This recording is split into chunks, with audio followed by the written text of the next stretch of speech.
Let's wait for people to join. And we are doing this live today, Joevan and we will be talking about our sons and how to talk to them about sexual abuse. And we will be giving you 10 points that Joevan and I came up together separately and just covering different things that you can say to your boys and what to do even if this does happen. Okay, and a couple other people. Thank you so much for joining, everybody. So we pretty much came up with this because we were talking about how hard it is for parents to talk about this with their boys and what to say, how to phrase it, when to talk to your kids about this.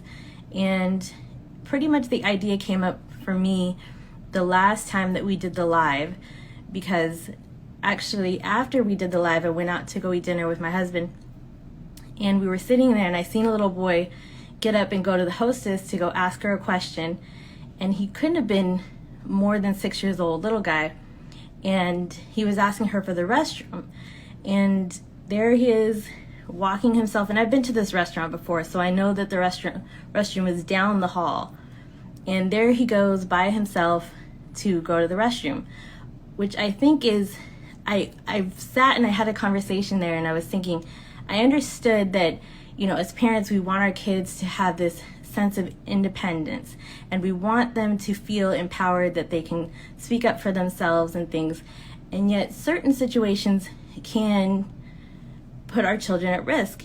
And doing research and kind of understanding more, we tend to put boys in these situations a little bit higher because we want them to be strong boys. We want them to be big boy. You can do it. Go out and you can do this on your own. You can go ask for the restroom. You can go ask the hostess and go by yourself. And yet, unfortunately, these situations can be very dangerous. Let's see if we can get Joevan in here.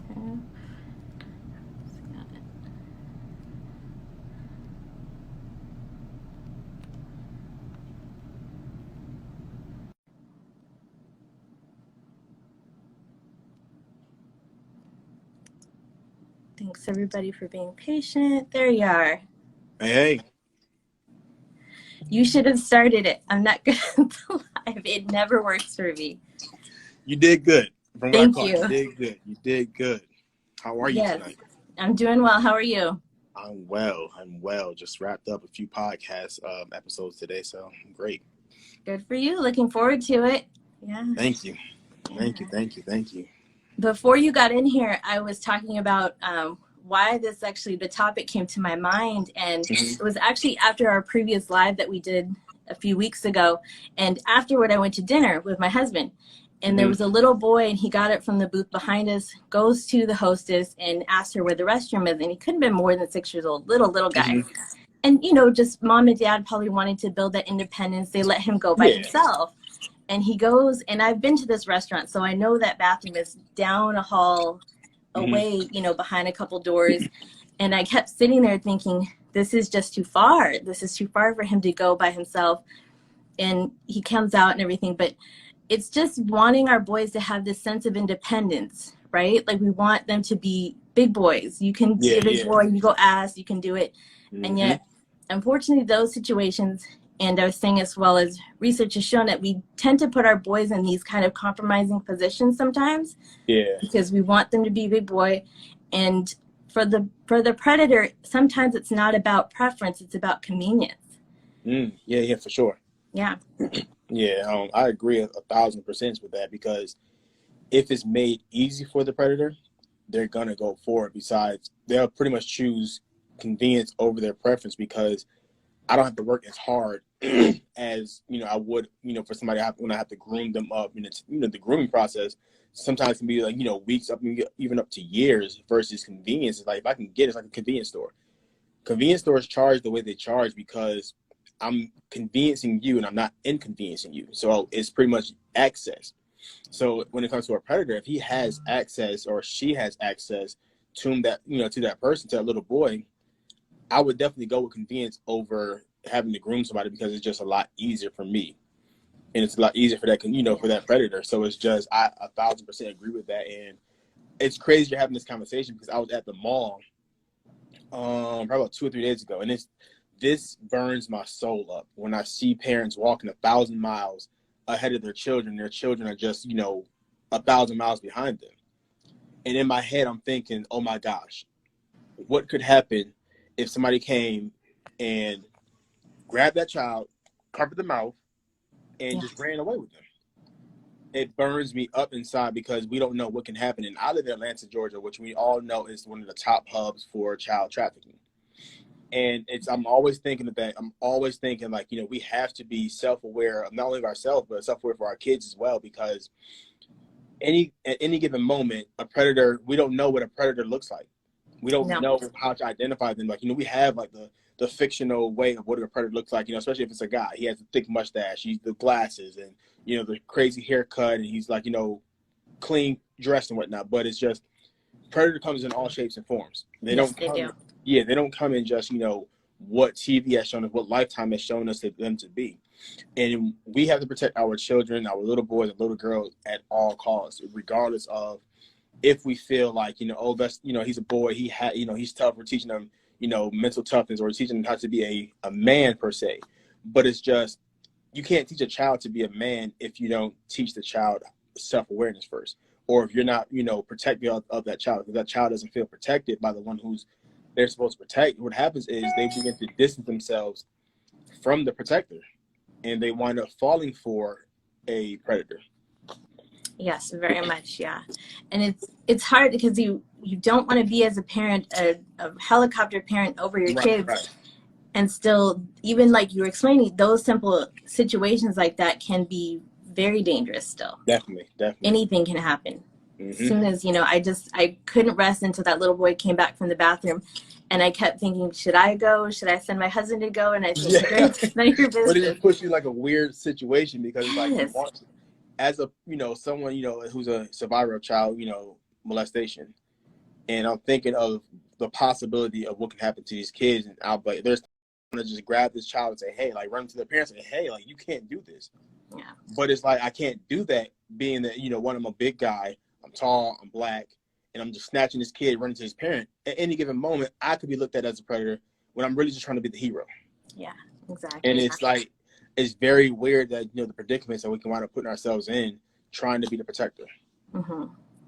So I think this is good for us to do this live of not so much, and I wanted to make that clear on this, we're not trying to tell you all how to be parents. For sure. We're just trying to talk about little things that you can do in simple ways that you can talk to your kids can make all the difference. Mm-hmm. And I know we compared notes here and we worked on this individually, but it's so similar, the things that we came up with. Definitely. Really, a lot of the things that we'll be talking about tonight are based on things that counteract the grooming process. So if you can disrupt that process, the predator is not as likely to want to be involved with your child if you kind of can do some of these things. Not saying that it'll never happen. It's just trying to at least have something in your toolbox that you feel like you're doing for your kid. Yeah. Mm-hmm. Yeah, definitely. So if you want to, let's kick it off. So do you want to kind of just bounce back and forth between like my question, your question? So like number one, your number one, and my number one? Sure, yeah. And I wanted to throw out the percentage out there and making everybody aware. 93% of predators are known to the child. So this is anybody that has direct contact with a child. So parents, coaches, close family, friends, aunts, uncles, sister, brother, anybody. So 93% of the time, and 7% of the time it's a stranger. So just keeping that aware. And starting off, the first one that I thought was important was isolation. So once again, talking about disrupting the pattern for the predators, and when they're in the grooming process, will isolate the child. They will make it more so you have a special spot on the team. You play with me only at break time. You come sit over here with me. They isolate. So being aware when you're kind of, just to give you a short script here, when you're talking to your son, asking, who do you spend the most time with? Who do you always sit next to at lunchtime? Who is it that makes you feel the most important? Because then you can start to identify who is that main person in your child's life. Not saying that that person is an actual predator. It's just getting to know who's could be potentially isolating your child. Hmm. Yeah, and especially if it's like, a family member that they may be close, but they're also distant. You just kind of want to be aware of who is around your child. In my home, when kids come over and like my friends, they bring their kids over and the kids want to play in one room. I always tell the kids there's no such thing as a closed door. Because that isolates the kids in one space, and at any given moment, if there's a child in that space who may, been unknowingly molested and they may begin to reenact what happened to them on another kid, we have a whole situation on our hands. So like, that whole isolation is, it's good to talk about it when it's talking about, it being individual, but also in groups as well, like you mentioned earlier. Groups are well as well, because things can happen where more than one person is being a predator. That you could have a group of predators who are definitely trying to do one thing on one child, or Yeah. you never know.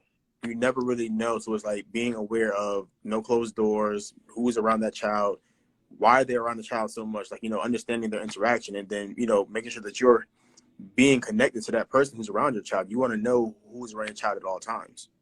Mm-hmm. Definitely. I'm glad that you pointed that out, because that's a big part for this too, is that it's not just always adults, right? It definitely is kids their own age, older children, and groups. Yeah. So that's that's definitely, I think a lot of people don't realize that, because me working in social services, and I've worked with a lot of teen boys and a lot of teen girls who they were predators, and it wasn't because that's just the life that they chose. It was because it happened to them, and nobody had the conversation with them as to what we're talking about tonight. These 10 things or these 20 things or whatever, how many conversations you need to have. These are the conversations that need to be had early. There's studies that show that you should have these conversations early as 2 years old with your child, about telling them about their body parts, and telling them, if somebody touches you, what do you do and what your response should be. Even though you feel like they may not understand, you're planting a seed in your child's head, that's allowing for them to know, okay, cool.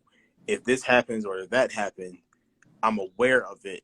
This is my private part. No one's supposed to touch it. It's a sacred thing. So if anybody touches it, I need to tell mommy or daddy, whomever it may be. Yes. Yeah. Just creating, that openness, that they can tell you. Definitely. Yeah, for sure. And I believe that was one of my questions, maybe the whole openness. So a lot of conversation to be open and casual. Since we're on open talk conversation, you want to ensure that conversation is open, as casual as it can be. This allows for your child to know that there's always a safe space with mom or dad, auntie, uncle, grandma, cousin, whoever it may be. As long as that conversation is casual, you're not making them feel pressure. You're not making them feel like, it's their fault, or that the conversation is a forced conversation. Like, this is just conversation that you have, and you continue to have this conversation when they're 2, when they're 3, they're 4, they're 5, and they're 6, up until, you feel that they're responsible enough that this information has been retained. Always have this conversation in an open space. Have it with maybe, just one person, so they feel comfortable. And then if you want to incorporate, your spouse, whomever may be, into that conversation as well, just let them know that they can feel comfortable. That's the best thing that you can do, is comfort. Yes. Andrea, you posted something, I think it was 2 days ago, where you said men don't speak up because they don't feel, I think it's like men don't speak up because there's not enough safe spaces or something like that. I think it was. Something like that. Yeah. I think it was too, when we avoid the conversation. Yeah. And that was really great. I love that you had posted it. I'm glad I shared it myself, because if we don't keep these conversations sacred, if we don't keep these conversations open, these safe spaces aren't a place for kids. They don't feel safe. So it's like they wind up hiding and holding everything in that they need to tell you, and what you need to know. Yeah, and then going off of that was my number 2 as well, is the trust is a big part of the grooming as well. The predator will try to position themselves as the person that the child can trust. And we all know that kids go through phases of where they don't want to talk to mom and dad. They prefer to talk to their friends. And that's just part of their brain development and growing process. However, it's detrimental that you position yourself as the most trusting person in their life, even if it's an awkward conversation. They need to know that they can go and tell you, because if not, they will find somebody else, and then that predator can position themselves to be the person they tell. So really stressing it when you're talking to them, being very matter of fact when you say it. You can tell me. there's nothing that you can do that will ever make not, listen to you or trust you or love you. Nobody will do anything to me. So that way these kids feel very solid, and I know I can tell mom or dad they're never going to look at me weird or get upset with me or whatever. What happens is, too, sometimes abuse happens and it goes for a long period of time. The child feels even worse, that they think, well, I participated in it. So if I go tell now, they're going to say, well, why didn't you do this? So it's very important that you position yourself as a trusted figure that they can tell you at any time in any way. Yeah, definitely. Because that allows for that child to be able to have a go-to person.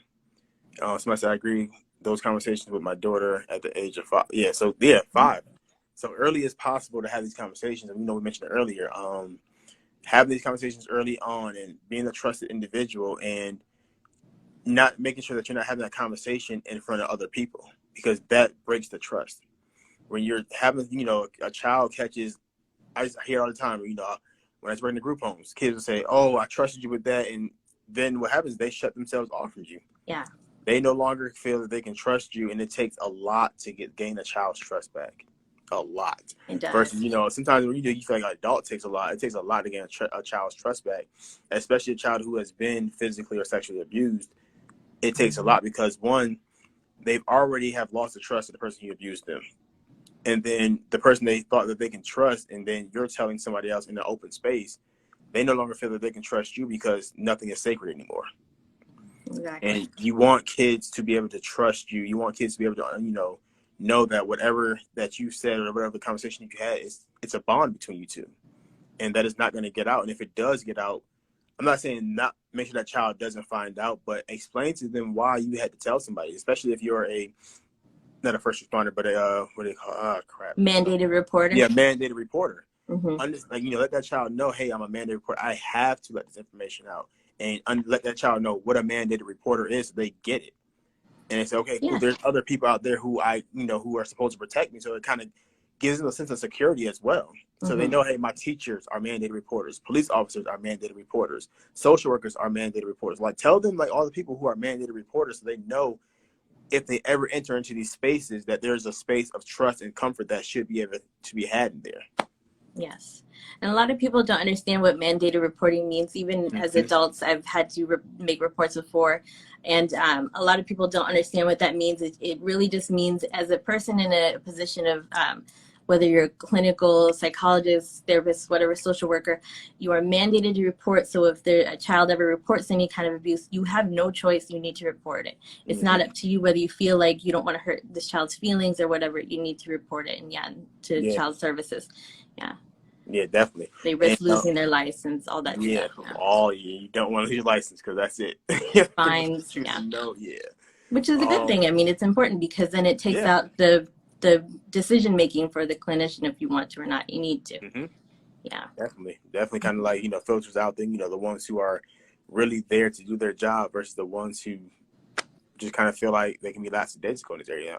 I feel like if you're going to be in this space, and if you're going to be, someone who's like, a mandated reporter or a therapist or a clinician, you need to ensure that you're doing your job 1,000% the way, not just doing it halfway.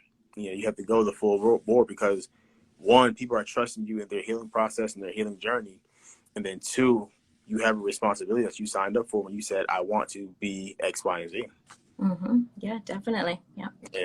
So the next one is saying, frame the conversation. When we're talking about trust, frame that conversation so they know that it's from a place of love. A child is most expressive when they're in the place of love. A child can be themselves when they know that they're not being judged. And a child can be themselves when they know that the place that they're in is comfortable for them and allows for them to just be themselves. When you have these conversations, let them know that it's coming from a place of love. Let them know that you love them and how much you love them, and how much you care about them, and let them know that mom, dad are always going to protect you. And that gives that child a sense of security. And it also reassures them that, whatever conversation that you're having with them, or it reassures them that I know that I can always go to this person, and it'll always be love when it comes here. It won't be any bashing. It won't be any pointing of the fingers. It won't be any it's your fault. You should have said something. You Yeah, probably have something to do with that. You know, you don't never want a child to feel like any abuse that happens to them is their fault. That's going to be automatic termination. That's going to be automatic shutdown for that child to feel like they're responsible for an abuse that, you know, they had nothing to do with. definitely. Yeah. And that goes to mine as well, of where you're saying you want to make sure that you're coming from a place of love and acceptance, because that's Mm-hmm. another number one thing that they do in the grooming will be fear. They Yeah. will try to really instill that fear of embarrassment, shame, of threatening. Some will even use weapons, guns, things to intimidate the child. So if Mm-hmm. the child feels that they can return to you and that they will be in a place of acceptance and love, they're much more likely to tell you. Yeah, definitely, definitely. Mhm. Just kind of going from a personal place, like when I was being sexually molested, I feared the person. So they did things that I don't know if they just knew, but they had to know. Like I wouldn't tell, or they would tell me, don't tell nobody. They would say things like, keep this between you and I. Or they would do things that they knew I didn't like, or no, it wasn't. They would do things that I didn't like. They would tell me they're going to do things that I didn't like, and that's another scare tactic. You know, they find out things that the child doesn't like, and then they'll threaten the child with that thing. Say, I would do X, Y, and Z. I didn't like being tickled, so the threat was, I'm going to tickle you until you say yes to what I want you to do. That's what it was for me. Mhm. And to this day, I still have PTSD when it comes to being tickled. Somebody had tickled me from behind, and I literally almost lost it at work one day because I just don't like that. You know, that's one of my triggers. You know, being tickled unintentionally. You know, if I know it's intentional and I know it's coming from a genuine person, you know, we're just having fun, cool. But if it's from a space where it's unknown, it just triggers me and takes me back to that space again. Sure. Yeah. And it's those things. And I think, not to say that it's simple, the tickling. It's just that understanding that it can be that. It could be that, Yeah, whereas because you're a child. You're a child, yeah, and yeah. to put you in such an uncomfortable position, that's what they do. Yeah. Right, right. Just find Hmm. like fun things that, you know, because I think as kids, as adults, we tickle and play with kids and ha ha ha, you know, because they Hmm. love a good laugh, and everyone loves to hear a kid's laugh. I don't care, it's like the sweetest, a kid's laugh is like the sweetest thing ever. And, you know, if they know that they have something against that child, something that, you know, is a vulnerability of that child, it's just that's when they know, okay, I got this child. I can just start reeling the child in by doing other things, and it's a lot. It's definitely a lot. It is. Yeah. Definitely. Yeah, so it's just being aware, parents, just, you know, aunts, uncles, cousins, everyone, just being aware of, you know, how people are touching their kids, and if they're doing it for long periods of time, you know, typically a tickle or whatever, maybe a play shouldn't go that long. You know, even though kids, you know, it's all right, go, it's time, you know, it's time for us to relax, and the kid may want to come back for more because they just find it so intriguing and so fun. If the person is thoroughly enjoying something for a long period of time, that may be something you want to look at as well. Like, okay, it's been an hour and they're still playing around, or, you know, there's been 2 hours and they're still doing the same exact thing. Nothing's changed. Yeah. That's something you want to look out for. Okay, why isn't anything changing? Let me keep my eye out and see, you know, where their hands are going, you know, where their feet are going, you know, where their eyes are looking. You know, it's just, you want to ensure of all these things because it's not just hands, it's eyes, because eyes are stimulating the brain. So in their minds, Yes. a predator could be saying, you know, this is what I like about this child. So in their head, they're having these visualizations of what they can be doing to this child, or they're in their head, they're having, like, you know, these graphic, they're putting together this graphic piece of what can happen. And I know this is it may be kind of graphic and, you know, it's distasteful, but these are the things that we need to think about, and these are things that we need to know. Yeah. Um, that the imagery that they're putting in their head of this child is what it is. Like, you know, don't trust anyone to just change your child's diaper. You know, something as simple as that, because you may just need a break and you're just tired, but it's just, you could have someone who changes a child's diaper and they touch that child's private part intentionally, and that child is now thinking this is a thing to do. I had a parent, they were teaching a child how to, not the parent, but the caregiver teaching the child how to potty train. And it was a little girl, and she was teaching her how to wipe herself, you know. And the little girl was so intrigued that, you know, she had learned something new. She went back and told her mom, like, Mommy, look, I know how to do this. and she's just pointing at herself and she's touching herself, and her mom is automatically thinking like, oh my gosh, like my kids are in foster care, but what's going on? So she had this old case that opened up against the family. They had to do an investigation about it, and it just came back. They were just teaching her to potty train, and that hadn't got out. But the mom was just self-aware and protective of her child. Like, okay, my child is touching herself in a way that she shouldn't be touching herself in a public setting. So that's that key of self-awareness as a parent, just saying, okay, my child learned this new. I didn't teach my child this. What are they learning? Who are they learning this from? Yeah.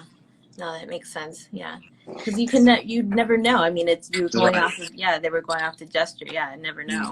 Yeah. So and I've just those things. Go ahead. And I've met many men that have had that happen where it's in the presence of someone else in the room. Whether that person was in the kitchen and they were sitting on the couch and something was blocking. So as you're saying, it can be something as simple as that, of being, why are they, kind of, they're out of eyesight. So they couldn't see what was going on. And they didn't tune in that this person and the child were having too much interaction. And it was like the child was like stunned at that. When he was a kid, he was stunned because he's thinking, my mom or grandma is right there in the other room, but we're feet away from each other. Nobody is seeing this. And unfortunately, no, nobody's seeing. Right. And they just keep your eyes open and understanding that, it can happen anywhere in any place. Like, it doesn't have to be in a private setting. It can happen right there in the open. Yeah. And talking about too, in the fear, since we were talking about boys, being aware that predators can also always be girls, they can be women. Doing the statistics on it, it's usually babysitters, any female interaction there that the child has. And they will typically use embarrassment, trying to shame the little boy into saying, well, this is something that little boys and girls do. And fear, I'm going to embarrass you. I'm going to tell everybody that you wouldn't kiss me or do this and that. And so being aware, too, of who your son is around, even if they are a woman, even if they're a girl.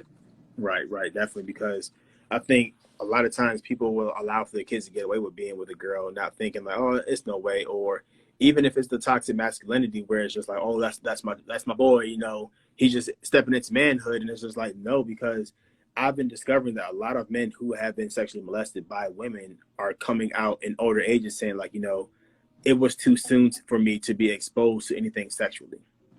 And you don't want a child to be exposed to anything sexually, because what happens is they begin to sexually act out these things with other young ladies.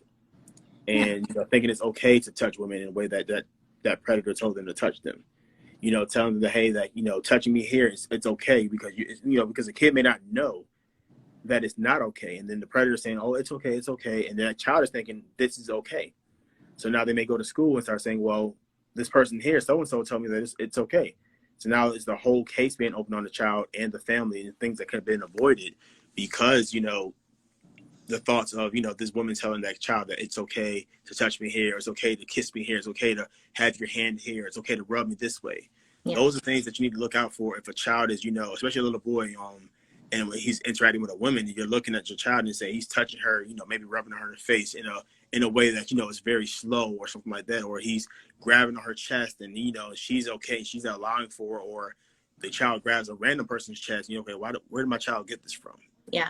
And who has my child been with? And now they start questioning these people like, hey, when he was with you, did he do boom X, Y, and Z? So it's just understanding that and watching things that kids don't normally do, and making sure that, they're not normally doing this all the time. It's not a routine for them. Some things could be an accident, but you still want to ask anyway. Definitely, yeah. And being aware, the reason why we have those laws and restrictions is because of brain and age development, that little boys are not, we have that idea for them that it's a masculinity thing, and it's a good thing if you get this female attention. They are not fully developed and able to process that sexual interaction, and it will show up later, like you said, into their older adult lives. And that is why we try to present that as much as possible. Right. Yeah, so business, she said it was my boy cousin and girl cousin. They were sister and brother, same weekend at different times. They did it to me. So, yeah, it happens. And more than likely, something in their household probably happened with them is the reason why they're doing the same exact thing. It can be a boy or a girl. It doesn't matter. You just got to be aware of what happened. I appreciate you business of the food, for really being open and transparent about that. And Very, sharing. yeah, If you ever need somebody to talk to, hit our DMs for sure. We're definitely here to help you out. definitely, It's definitely. not easy opening up and telling, sharing these stories, because these things have become so shameful, and society has made it shameful to want to talk about. And I was at a point where I didn't want to talk about, my molestation, or I didn't want to talk about what happened to me and how it happened to me, because it brought me to a place of sadness. It brought me to a place of depression. But through therapy and through, coaching, has allowed for me to pretty much become more expressive, and also learning that I'm not the only one. You know, that's the key. That was like a breath of fresh air, to realize I'm not the only one, because what happens is, if we go back to isolation, molestation winds up wanting, cause you to isolate yourself and Mm-hmm. not want to be around anyone because of what happened to you, and you don't understand exactly what happened to you. So with you not understanding, your body, not understanding the mind, not understanding the fluids that go through your body and everything like that, you go into a place of isolation because you no longer want to be around people, because you've lost trust for any and everybody who tries to get close to you. What happens is you push people out. Yeah. And that's that's key, and that's very pivotal to understand. When your child is isolating themselves, that's a conversation you need to have with them, asking them, why are you isolating? Why do you like to be alone? Why do you want to? Why are you sitting in this corner by yourself? Why don't you want to go into the playground and play with the kids? Why don't you want to be in the kids' room? You're always around these adults, and what's going on. If a child is isolating themselves and they always want to be around adults, that's a question you need to ask yourself: what's going on? Why does my child not want to play? Because it's natural for a child to want to play with people in their same age bracket or category. Now you have some kids who just wind up being super wise kids who are born 50 years old sometimes and wants to be around adults. Mm-hmm. But those are still some things that you want to just question and get to understand, and talk to a professional about as well. My child is doing this, and I want to get better understanding of it. Or do a Google search and understand, okay, my child is isolating themselves, or my child is, doing things that I've never seen my child do. Google those things, ask professionals, okay, about this, so you can get understanding on how to have that conversation with your child. Mm-hmm. Yeah, and just listening that it's sometimes when kids are so adverse to doing something, they really are trying to tell you without telling you exactly what it is. Mm-hmm. And Yeah. it doesn't even mean that it's gotten to that point of being that full-on abuse. It could be just somebody there that's being very suggestive and puts your child in an uncomfortable place. So what they do is they pull back and they get very angry and agitated. Well, no, I don't want to go to school. No, I don't want to go over to so-and-so's house, or I don't want to go do that. And then you're thinking, why? We've always gone here. This is not a big deal. And you've always gone to go play soccer with your friends. Go, just go. I have things to do. And slowing it down and really understanding, what is it about going there that you're so averse to now? Why? Right. Yeah. And like you said, it's always coming back to that. I like how you phrase that, of coming from a place of love and acceptance, that you can tell me exactly what it is, mm-hmm. of why you don't want to do that. Yeah, and then I think parents need to also learn to not get so defensive when that child comes to them, because it's just, even if you don't have anything to say or you don't want to believe it, you want to just take it in and then go and express that feeling to someone else who will understand. A friend, a sister, a therapist, a coach, somebody who understands the frustration you're trying to push out. Because when you project that frustration on the child, that child then shuts down, and then what happens is, what happened to them can wind up happening again, because they feel as if no one cares. Yeah. No one's there for me. No one, like, the people who are supposed to protect me don't care. So it's just like isolation is like one of the top ones in my head. Is just being careful and watching and understanding. Okay, this child is isolating. They don't want to be around certain people, like you were talking about earlier. Mm-hmm. And if they once enjoyed that person, and they stopped enjoying that person, there's a trigger. Like, you need to, okay, what's going on? What happened? And you need. Yeah, it's like understanding how to have those conversations as parents as well with other adults, and the potential predators or people that you may suspect. How to go to that person in love and saying, hey, so and so doesn't know, they don't always be around. Did something happen? And just kind of watching their body language and how they respond will kind of give you the answer that you need. Yeah. So as we're saying it very matter-of-factly, saying it in a way that comes from a place of love and acceptance. Mm-hmm. I noticed in your notes too, you said also teaching them about their private parts so that they know what is off limits. So if you want to, do you want to elaborate a little bit on that? Yeah. So it's important that you teach a child about what their private parts are. For a young boy, what his male piece is, even, from the anal portion, or up to his penis, what that is, what is supposed to be used for. It's not, if somebody touches it, do you tell somebody? Do you not tell somebody? You want your child to know, okay, this is a private area. No one's supposed to just go in there and do anything, And like I said, having these conversations as early as 2 years old, even if the child does, the child doesn't understand the conversation, you want to say, this is private, nobody's touching, just say it in a childlike way, no, no. So that child knows how to respond to if someone goes and touch that child. Yeah. And I know we've said for this one that it was going to be about the sense, and I feel like I want to make sure that's out there too, that Yeah. when we're explaining the body parts, even for little girls, if any of you have ever read, do you know who Tiffany Haddish is, the comedian? Mm-hmm. Yeah. It mentions in her book that she had things happen to her, and unfortunately it went on because nobody explained those body parts to her, Right. and nobody explained what sexual abuse actually looked like too. Because Yeah. we tend to have an idea of what it looks like, and then when somebody else does something that's different but still in that category, she wasn't aware. So you had to be very matter of fact, and of course as a parent you don't want to be very graphic with your children. Yeah. So Yeah. phrasing it in a way that you explain it without being too graphic, and yet Right. pointing out those body parts and explaining that that's still considered abuse. Mm-hmm. Yeah. No one should be able to do this to you. And as you said, over time, continuing that conversation. It's not a one-time thing. Yeah, for sure. Like, you want to make sure the conversation is age appropriate. And there's plenty of books out there on how to have conversation with an age appropriate child on, if a 2-year-old, how do I talk to a 2-year-old versus a teenager? You can't talk to them in the same type of ways.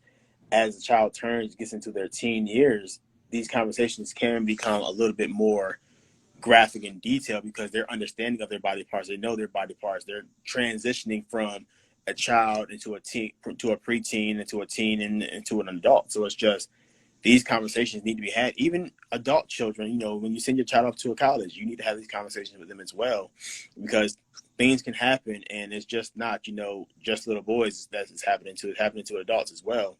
But like I said, if you start these conversations early as possible with your children, or early as possible any child that you have in your care, this prepares them to understand what a possible predator may look like. This prepares them to understand if what my body is. My body is a tempo, and that the fluids that run through my body, or the body parts that are they're just off limits. Let them know what's off limits, what's not off limits.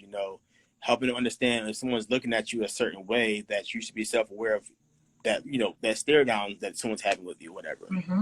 Yeah, exactly. And so, did you have any more of your points? Or I believe we went through them. I think we've covered them. Yeah, I think so. Yeah.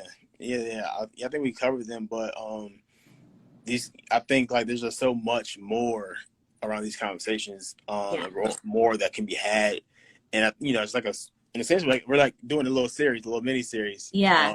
Wait, before we cut out, I do want to mention at the bottom here, I don't know if you have it on yours, the what to do if it does happen. So just three quick points here of being present, being supportive. Of course, if something was unfortunately to happen to your child, being supportive, being very reassuring, and as counter as it feels, to not necessarily show the child your full level of anger. It can be perceived to the child that you are angry with them.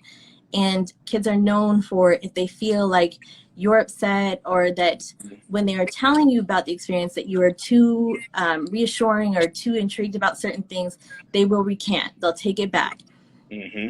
And so just being very reassuring, very supportive, and being present with them and believing them. Yeah. We do always have this idea, of course, there's going to be a police officer, there's going to be courts. That's their job. Your job as the parent, as the person, is just to believe them and take what they say and listen, don't interrupt, and be very present with them.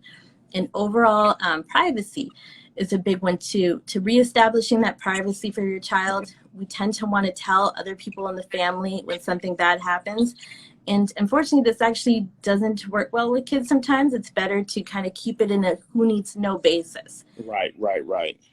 Because then it creates more embarrassment for the child and even more isolation, that everybody knows what happened to me. And they're embarrassed. Yeah. I mean, because it's not easy for a child, for anyone to experience that. And mentoo messages said isolation is a huge indicator. I experience it now and realize I did it as a teenager as well. So understanding, like, these things, it just doesn't, when it happens, it just doesn't just happen then and it's over and done with. It carries with you into your adulthood. And one of the things I want to mention is, if it does happen and you find out it happens, get your child help immediately. Yes. Yes. You want to get immediate help. You want to bring immediate attention to this right then and there. And you don't want to just force it on them and just push them directly into it, but you want to ensure that they're being eased into it. So one, that they're understanding why we're having these conversations and why they're having to get these help and why you may have to, do all these preventative measures with this child, because you don't want that child to repeat what happened to them. Yes. Because what happens sometimes is that sometimes, the child doesn't get help when they need to get that help immediately. They begin to repeat exactly what happened to them on another individual. And you want to stop that, because that opens up a whole child welfare case if that gets out. And that child then has to be isolated from his family, because the court or the system may say that this child can't be around kids this certain age, and the only thing that's next for a child is either go live with another family member who's willing to take that child in, or for that child to enter into foster care and live in either group home and be bounced around, and then for it to possibly happen even again, because you just don't know with the foster care system. You never know who's taking these kids, and they can pass a background check with clean bells and whistles. They can pass everything, the drug test and all that types of stuff. But we had a case here in Georgia where a guy was taking in kids after kid after kid after kid, and what happened was no one realized that he was molesting these kids as they were coming into his care, and nobody knew. So it's just, you want to prevent this from happening again. You want to prevent your child from entering into a system where they don't have to. You want to ensure that immediate help and attention is being given. Research child therapists, research, just have them in your back pocket. So in the case that this happens to anybody, or this happens to somebody that I can reach out to this person at the drop of a dime and say, hey, do you take my insurance, or what's your out-of-pocket expense? I want to nip this in the bud ASAP. You don't want to wait weeks or 2 weeks or months out or years later for, you don't want to get that child some help. You want to get that child immediate help, so they know, one, it helps them be more expressive early on in life. Two, the mentoo message was talking about, that whole isolation. It helps them to stop isolating themselves. It helps them, to break that isolation, break the mode of being isolated and wanting to get back out there and trusting people, and how to build trust, and how to establish rapport with the right people, and to how to also look out for what can happen to them, and allow them to graphically tell the person what happened, or this happened. And now that child is aware of what happened to them. If it happens again, they're even more self-aware of knowing exactly what happened, and it stops them from, falling victim to another predator. A whole cycle of things. Yeah. Yeah, For sure. And break down that self-blame that usually lasts afterward.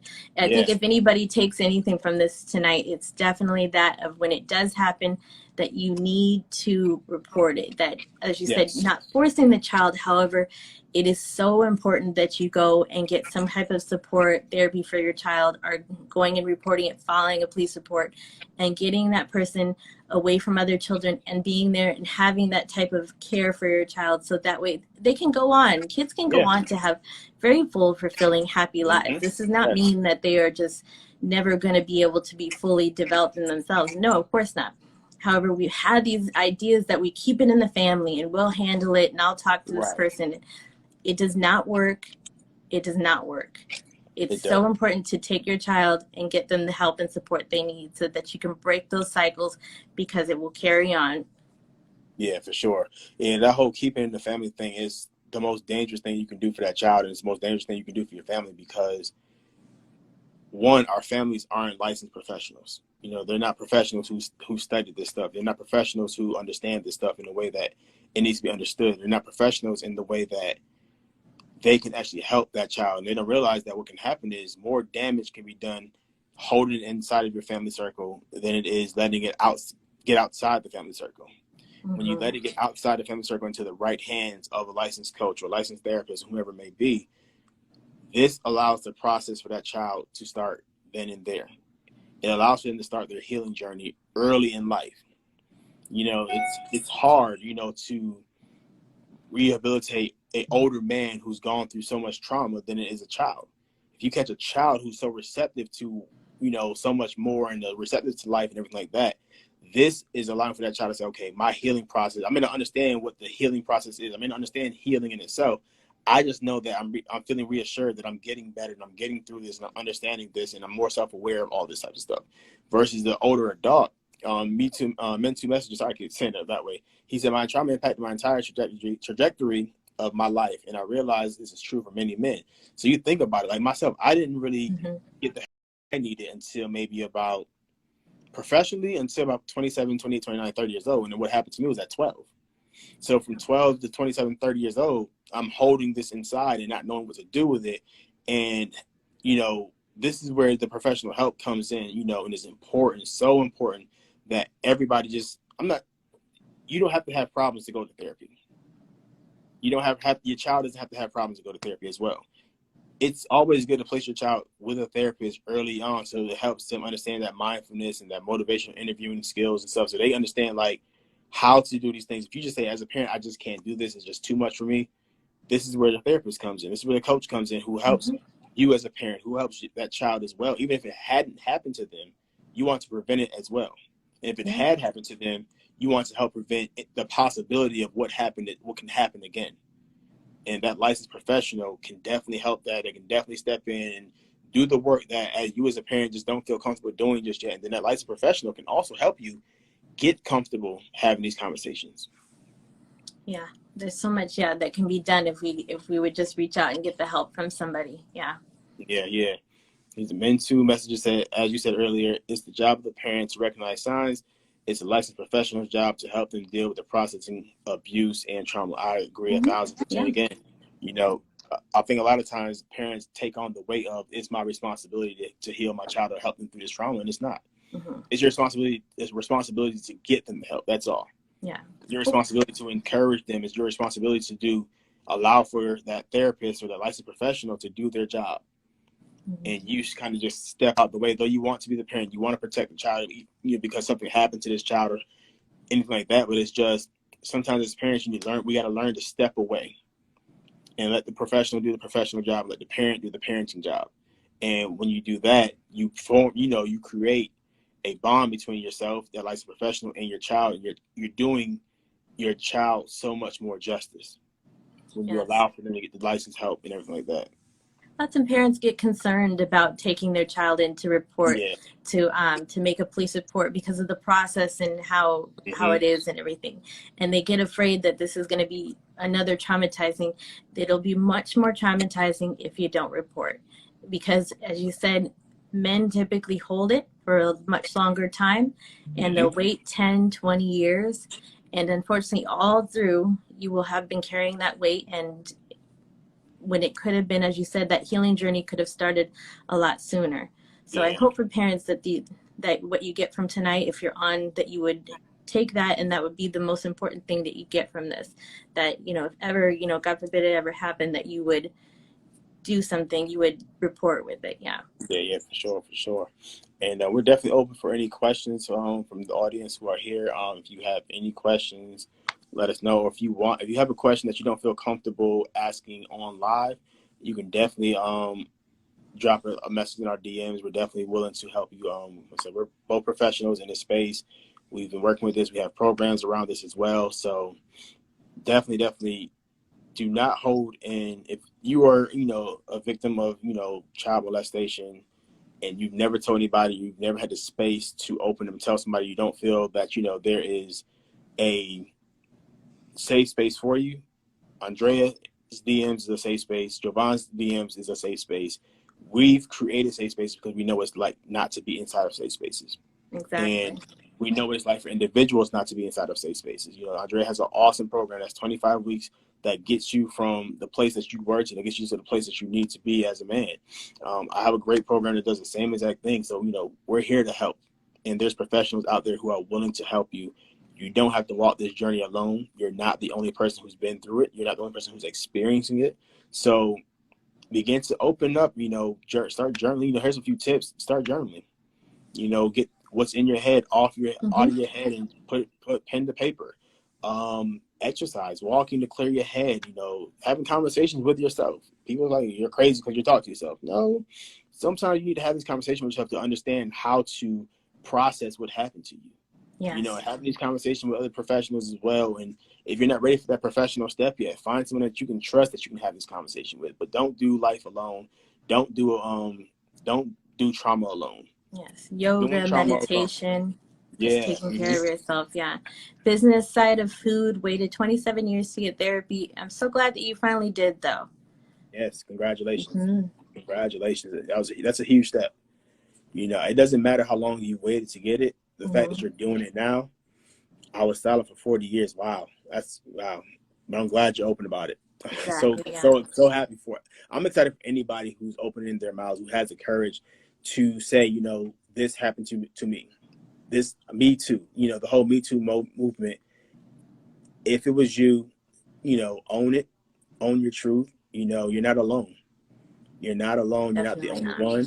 And it also helps you to find real and true friends, because when you have your Me Too moment and you're open your mouth and the response from the people that you need to have the response from, it helps you understand that, okay, this is not the person I need to have these conversations with about what happened to me.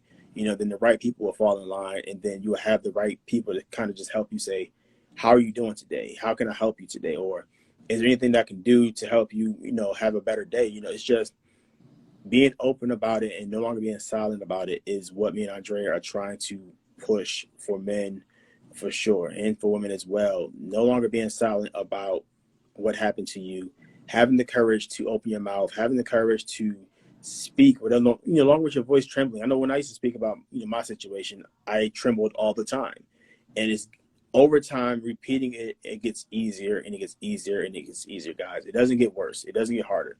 It only gets harder when you don't say anything. It only gets harder when you don't open your mouth. It only gets harder when you remain silent, you know, for umpteenth years and no longer want to do anything about it. You know, there's life after this. There's so much more life after this that you can experience, and it's up to you. Definitely. Yeah. Fully agree. Thank you, everybody, for joining. Did you have anything else, Joevan? I don't.